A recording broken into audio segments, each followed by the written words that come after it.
구독과 좋아요 부탁드립니다. 단편 괴담 나는 소설가다. 2020년 최연소이자 최고의 소설가, 범죄 스릴러 소설의 최고권이자 소설이 너무 현실적이어서 경찰 조사를 받은 최초의 범죄 소설가. 이외에도 많은 수식어들이 나를 대체하고 있다. 내가 출간한 소설들이 엄청난 기록을 세우며 내가 살고 있는 궁궐 같은 이 집도 외제차도 모두 이 책들이 만들어준 것이다. 각종 매체와 예능 프로그램에서도 섭외가 들어와 활발히 활동하고 젊은 소설가들 중에서는 유일하게 얼굴이 많이 알려진 대중적인 사람이 되었다. 이것이 현재 나의 직업이며 위치이다. 나는 글을 쓰기 위해 책상 앞에 앉아 생각에 잠겼다. 하지만 도통 소재가 생각이 나질 않아 TV를 켰고 내가 나오는 프로그램을 생각 없이 보고 있었다. 그렇게 TV를 보며 노트북에 이야기를 적어나가기 시작했다. 다 무너져가는 시골집에 사는 것도 지쳤다. 대학 진학을 눈앞에 두고 공부도 하지 않으며 매일같이 밖으로 나돌아다니는 나에게 어머니는 잔소리를 하셨다. 잔소리는 지치지도 않는지 매일 끊이질 않았고 듣고 있던 아버지도 옆에서 어머니의 잔소리를 거들기 시작했다. 공부도 안 하고 그렇게 놀기만 할 거면 나가서 살라니.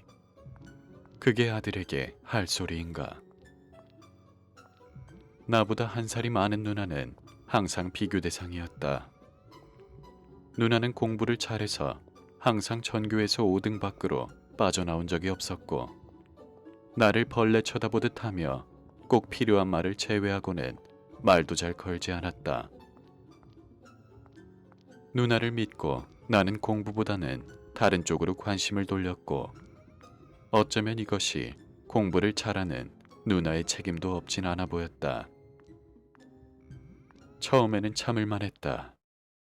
그냥 짜증이 날 정도였고 그렇게까지 화가 나지 않았다.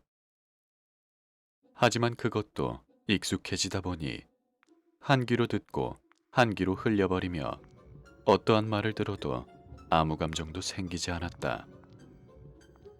그러던 어느 날 아침 시끄러운 소리에 나는 잠에서 깨어났다.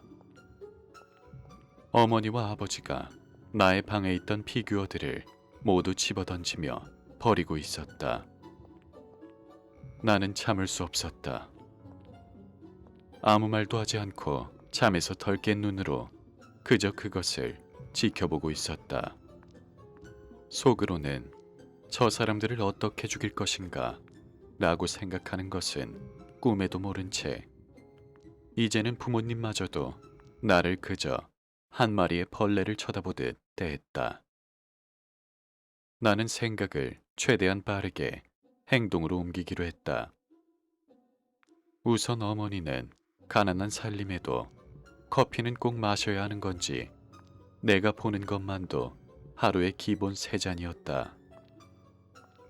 그것을 이용해서 계획을 세웠다. 우선 아버지는 토요일에도 근무를 한다. 누나는 대학교 기숙사에서 지내기 때문에 2주에 한 번 집에 오고는 한다. 때문에 토요일 오전에는 어머니를, 오후에는 아버지를, 누나는 일주일 뒤에나 죽일 수 있다. 나는 디웹에 접속하여 청산가리를 구했다. 파란색으로 알고 있던 청산가리는 흰색이었고 흔히 우리가 알고 있는 파란색은 황산굴이라고 한다. 토요일 아침 어머니가 커피를 내리는 타이밍에 치사량 이상인 0.5g을 커피에 넣었다. 어머니는 아무렇지 않게 커피를 한 모금 마셨고 이내 거품을 뿜으며 바닥에 힘없이 쓰러졌다.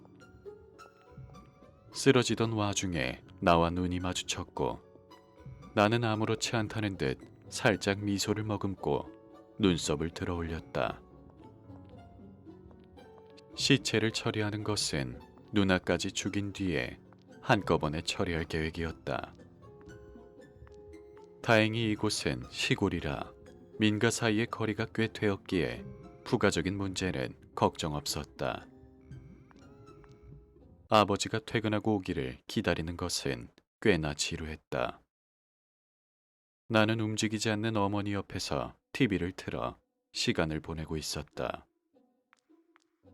이윽고 대문이 열리는 소리가 들리자 나는 부엌의 장을 열어 어떤 칼을 쓸 것인지 고민했다. 과도는 깊게 들어가지 않을 것 같고 이 칼은 예쁘지가 않고 나는 그 중에서 가장 크고 빛나는 식칼을 꺼내 들었다. 현관문이 열리자 아버지의 모습이 보였고 나는 기다렸다는 듯 난도질을 했다. 정확한 심장의 위치가 어디에 있는지 몰랐기 때문에 대충 여기 있을 것이라 생각되는 곳쯤을 마구 찔러댔다. 의외로 아버지는 아무런 저항도 하지 않았다. 하지 못한 것일 수도 있지만 이제는 신경 쓰지 않는다. 나는 두 시체를 아수라장이 된 내 방으로 옮겨두었고 문을 닫고 나오면서 한마디 했다.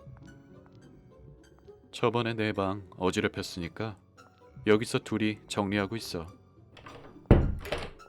내 말을 들을 수 있을 리가 없는 걸 알면서도 그렇게 말하는 내 모습이 우스워 피식 웃음이 나왔다. 이제 일주일간은 자유롭게 지낼 수 있다. 나는 밤새 만화책을 보거나 TV를 보고 학교도 가지 않으며 아주 자유롭게 지냈다. 그리고 6일 후 금요일. 누나가 오는 날이지만 몇 시에 올지 정확하지 않기에 나는 망치를 들고 하루 종일 대문 앞을 서성거렸다. 몇 시간을 그렇게 기다렸을까. 인기척과 함께 발소리가 들렸고 대문이 열리며 누나의 모습이 보였다. 그 모습을 보자마자 나는 망치로 머리를 수차례 가격했다. 붉은 액체가 쏟아져 나오며 마당에 널브러졌다. 누나의 손에 있는 종이백에는 햄버거 4개가 있었고 나는 그것을 주워 비닐을 벗겨 먹으며 피가 나오는 것을 구경하고 있었다.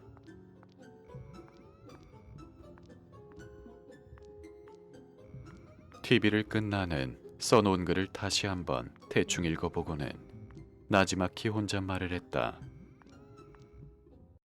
역시 내 경험담은 재미가 없어. 다른 글이나 써야겠다.